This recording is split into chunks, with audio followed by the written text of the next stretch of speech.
یوسف علیہ السلام نے اپنے والدین اور بھائی کو بہت اکرام سے عزت کے ساتھ بٹھایا، اور ان کے والدین اور بھائی سب اپنے وطن کو چھوڑ کر جب یوسف کے پاس آ گئے اور ان کے زیر اقتدار رہنا سب نے قبول کر لیا، تو ایک طریقے سے اگر دیکھا جائے تو یہی جھک جانا تھا اور سجدہ کرنا تھا، اور کہ سجدے عبادت ہونے کا تو کوئی سوال ہی پیدا نہیں ہوتا،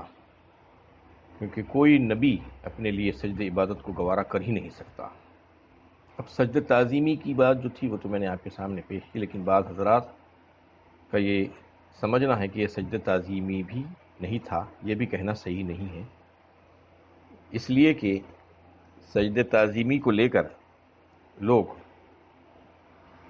اس آیت قرآنی کو دلیل بنا کر یہ کہتے ہیں کہ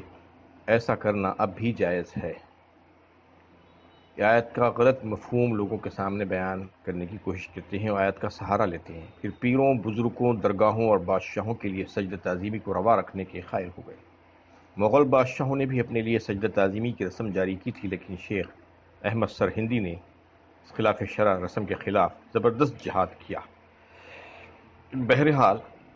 اس حد تک تو یہ سمجھا جا سکتا ہے کہ سجدہ تعظیمی تھا، اس وقت کی سابقہ انبیاء اسلام کی شریعتوں میں جائز تھا، لیکن اب اس شریعت محمدیہ نے اس کو بھی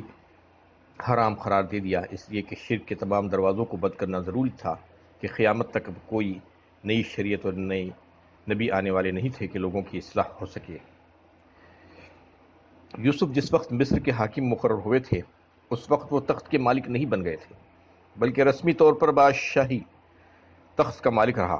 مگر بعد میں یوسف کی پوزیشن مضبوط ہوتی چلی گئی، اور ان کے بھائی جس وقت غلہ لینے کے لیے آئے تو وہ عزیز مصر کی با اقتدار شخصیت تھے، اور جبکہ انہوں نے اپنے والدین کو تخت پر بٹھایا وہ تخت سلطنت کے مالک بن گئے تھے۔ قرآن کے بیان سے یہی تصور سامنے آتا ہے۔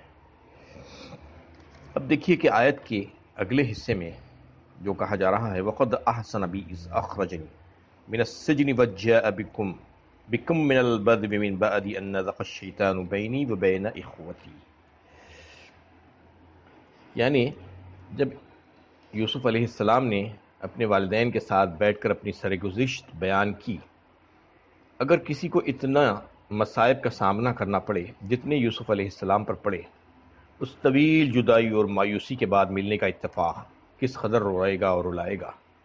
وہ ساری ظلم کی داستان سنائے گا، لیکن ایسا نہیں ہوا۔ والد سے ملتے ہیں، کہہ رہے ہیں کہ اللہ تعالیٰ نے مجھ پر احسان فرمایا جبکہ مجھے قید خانے سے نکال دیا اور آپ کو باہر سے یہاں لے آیا، آپ کو بدو یعنی دیہات سے شہر مصر میں پہنچایا، اللہ تعالیٰ نے شہر میں شاہی اعزازات کے ساتھ آپ کو اس کے اندر پہنچا دیا، اور پھر شیطان نے میرے اور میرے بھائیوں کے درمیان فساد ڈلوا دیا، یعنی بھائیوں نے جو ظلم و جور کیا تھا اس کو بھی شیطان کے حوالے کر کے بتلایا کہ شیطان نے دھوکے میں ڈال کر ان سے فساد کروا دیا۔ یہ احسانات کا تذکرہ ہے، جو راحتیں حاصل ہوئی ہیں اس کا تذکرہ ہے، جو نعمتیں حاصل ہوئی ہیں اس کا تذکرہ۔ اس میں بتانا یہ مقصود ہے کہ انسان کا طرز عمل ایسا ہونا چاہیے کہ مشکلات اور پریشانیوں کے بعد اللہ تعالیٰ جب اس کے اوپر احسانات کریں اور نعمتوں کے دروازے کھول دیں تو جو نعمتیں اس کو اس وقت حاصل ہوں اس کا تذکرہ کریں، مثبت ادبار میں مثبت رویہ ہونا چاہیے، اس کا پازیٹو رویہ، نہ کہ نگیٹیو۔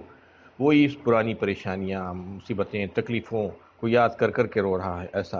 ایسا نہیں کرنا چاہیے کہ دیکھیے جو تکالیف انہوں نے صحیح تھی اس کا تذکرہ نہیں کیا، جو بھائیوں نے جو ظلم و جور ان پر کیا تھا، والدین سے طویل جدائی، قید خانے کی تکلیف، نام تک نہیں لیا، جو راحتیں حاصل ہوئی اس کا تذکرہ کیا جا رہا ہے، اور بھائیوں کے ظلم و جور کو بھی شیطان کے حوالے کر کے بتلا دیا کہ شیطان نے دھوکے میں ڈال دیا تھا۔ یہ شان نبوت ہے۔ مصائب اور تکالیف کا صرف صبر ہی نہیں بلکہ ہر جگہ شکر کا پہلو نکال لیتے ہیں۔ آج لوگوں کا حال یہ ہے کہ شکر کا معاملہ ہوتا ہے تو اس وقت بھی صبر کا جیسا نظر آتا ہے، یعنی یہ چاہتے ہیں کہ ساری کی ساری نعمتیں ہمیں ہی مل جائے، دوسروں کو کیوں ملی ہے یہ نعمتیں آخر، یہ سمجھتے ہیں۔ یہ کیفیت آج عام مزاج ہے لوگوں کا، لیکن انبیاء علیہ السلام کا جو مزاج تھا اللہ تعالیٰ نے آیت کے اس حصے میں بتلایا کہ وہ لوگ کس قدر صبر کرتے تھے، کیسے کیسے جو ہے تکالیف کو سہ لیتے تھے، اور جہاں کہیں پر کچھ تھوڑی بہت نعمتیں ان کو حاصل ہوئی تو وہ صبر کے موقع پر شکر کر دیتے تھے، شکر کا پہلو وہاں سے نکال لیتے تھے۔ آج حال یہ ہے لوگوں کا کہ ہزاروں نعمتیں برس رہی ہیں، اس کے باوجود بھی کہیں پر شکر زبان پر نہیں آتا، بس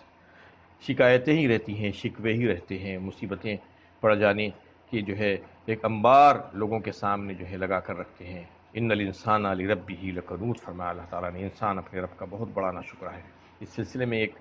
جو ہے واقعہ میں آپ کو سناتا ہوں، جو اس آیت سے تعلق نہیں رکھتا، لیکن اس سے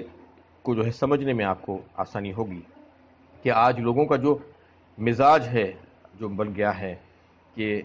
ساری نعمتیں، سارے انعامات، اتنے سارے احسانات اللہ تعالیٰ کے ہوتے ہوئے بھی ہمیشہ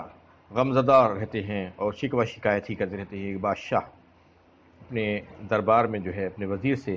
پوچھتا ہے کہ مجھے سب کچھ حاصل ہے، یہ سارا جو ہے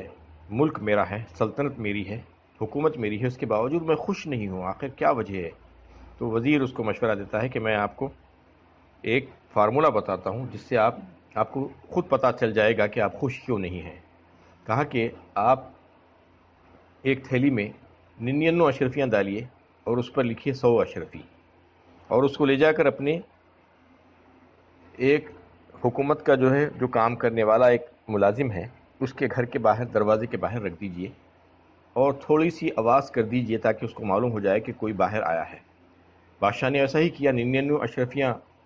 جو ہے اس میں ڈالی اور 100 لکھ کر اس دروازے کے باہر رکھا اور آواز کر دی، اور چھپ کر دیکھنے لگا۔ تھوڑی دیر کے بعد ہی وہ شخص گھر کے باہر نکلا اور ادھر ادھر دیکھا تو دیکھا کہ ایک تھیلی رکھی ہوئی ہے، فوراً تھیلی کو اٹھایا اور لے کر اندر چلا گیا۔ جا کر جب اس نے گنا تو 99 نکلی، جبکہ لکھا ہوا ہے 100۔ وہ پریشان ہوا،